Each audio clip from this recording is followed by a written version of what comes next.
निनोचे सावट, तरीही पीक विमा योजनेकडे शेतकऱ्यांची पाठ.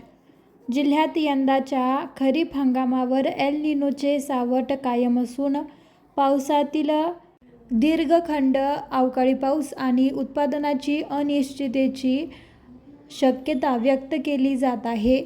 अशा परिस्थितीत प्रधानमंत्री पीक विमा योजनेला अपेक्षित प्रतिसाद मिळालेला नाही. 31 जुलै ही अंतिम मुदत जवळ आली असली तरीही जिल्ह्यातील 5,72,128 खातेदार शेतकऱ्यांपैकी केवळ 48,972 शेतकऱ्यांनी पीक विमा काढला आहे.